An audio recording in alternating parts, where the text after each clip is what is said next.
Welcome to this session from the University of Malta's Masters in Cybersecurity Information event.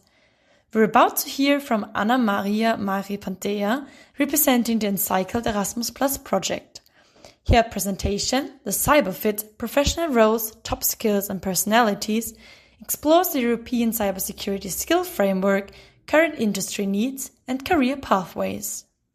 So I will start with a little introduction from my end. So as indeed Professor Colombo was saying, I have joined this webinar as one of the persons that are interested in advancing the cybersecurity careers in Malta and even beyond. And I've been doing this very much from the perspective of the economic and socio-economic development background that I have.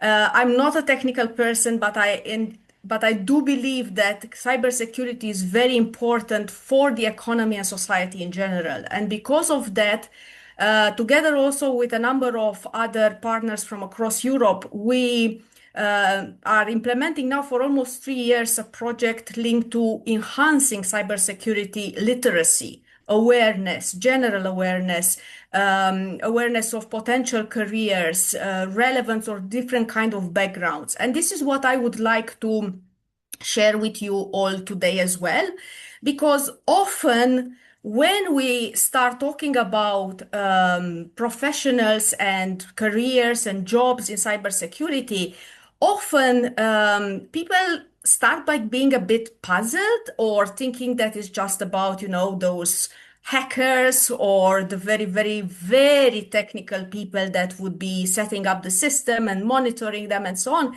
But the reality is that there are so many more options there. And I want to just give you a glimpse to this. So from the perspective, for example, of the European Cybersecurity Skills Framework that has been just a couple of years ago agreed upon at a European level, there are 12 main professional roles within cybersecurity. Of course, within each of these categories, you can have some, further categorizations and so on. But in the same time, it's also very useful to try to understand and group them a bit more from the perspective of the, let's say, logical and timeline intervention role that they have, as well as the interconnection between them. So if it is to start looking at these 12, we can immediately group them, for example, in 6. And it would start with, for example, architecture, cybersecurity architecture, obviously, and testing roles, penetration testing roles.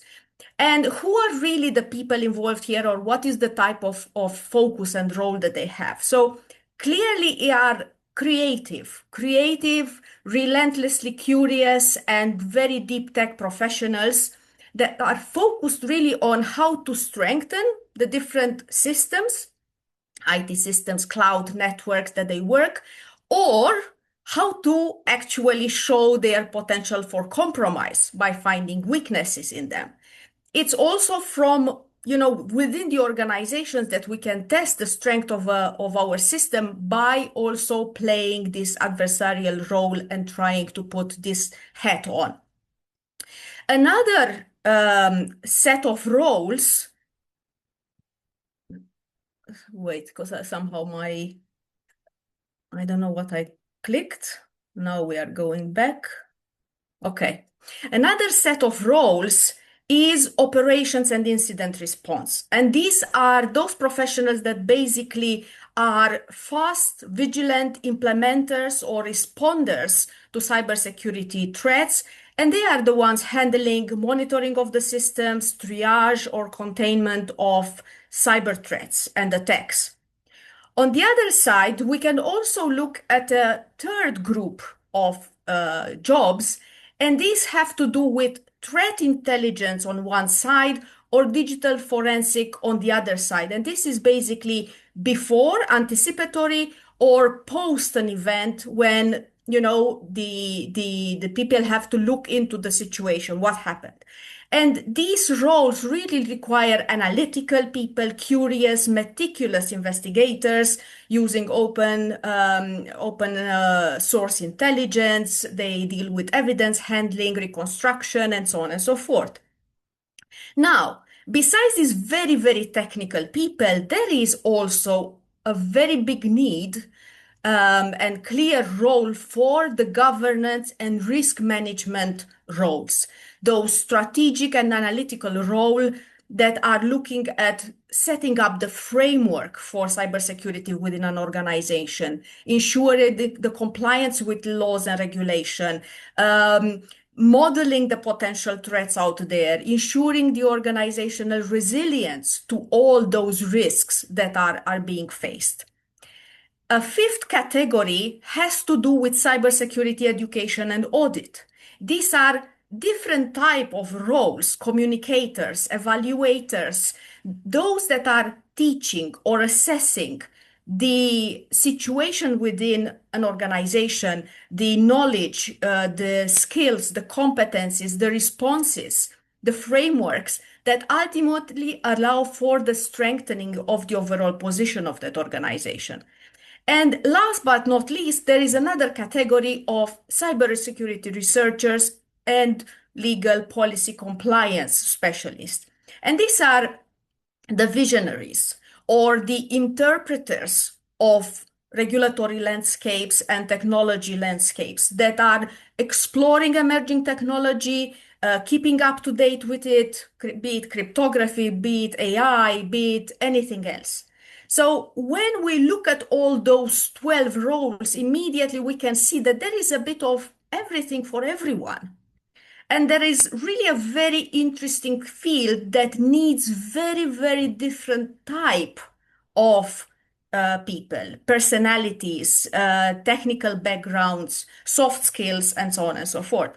So even just for you afterwards to get you even more into this potential to specialize in cybersecurity, and to maybe map which kind of roles would be really fitting you, it's important to start thinking, what do you really enjoy on a daily basis?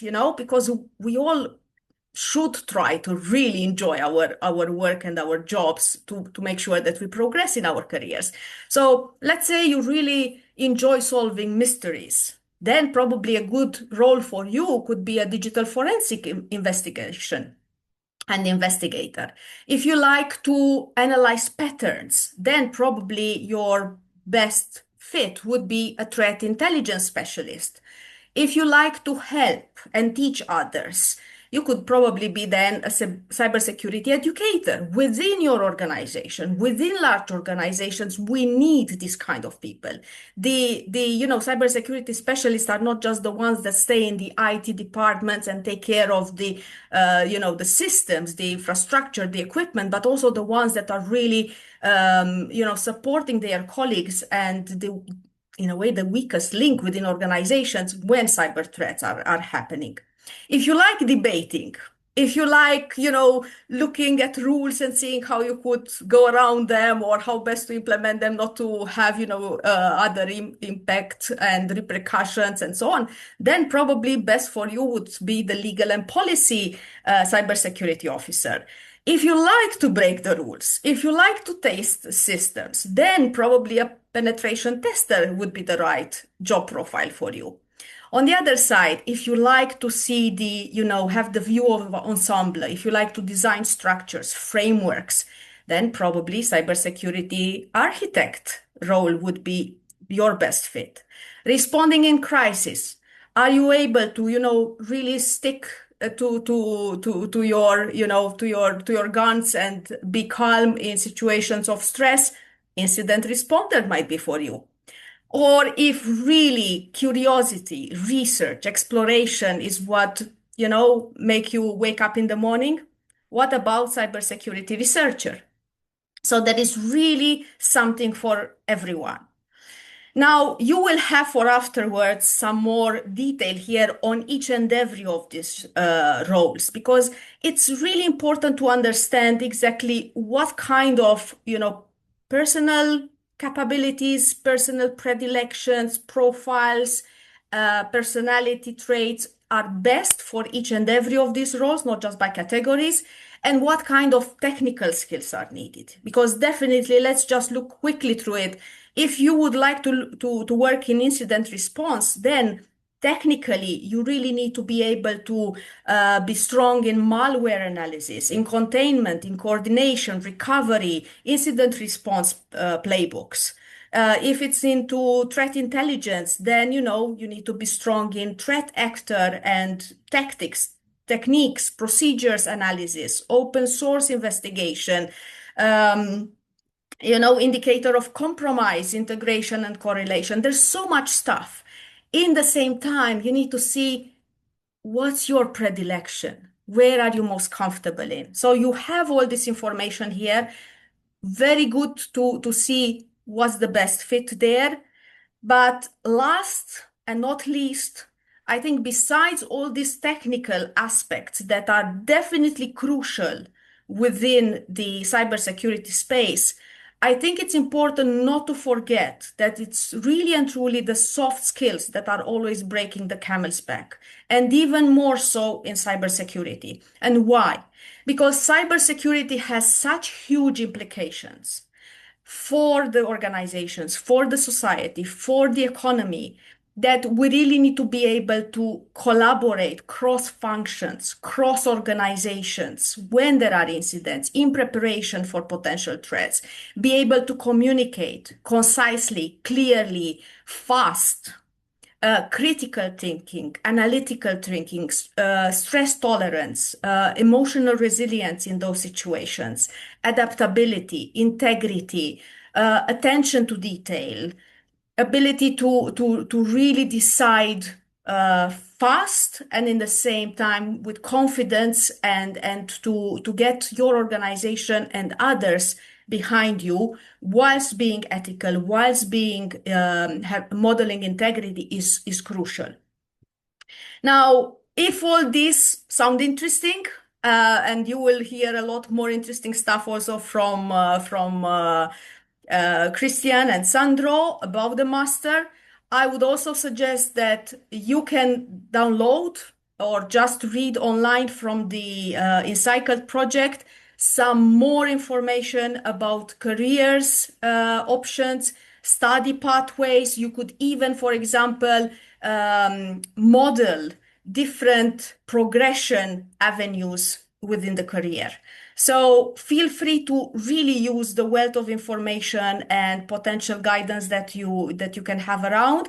Happy to stay in touch with you all, and I really look forward to hear that many of the participants today actually enrolled this master program, and that we will have an even stronger talent pool for cybersecurity in Malta and even wider across Europe. Thank you.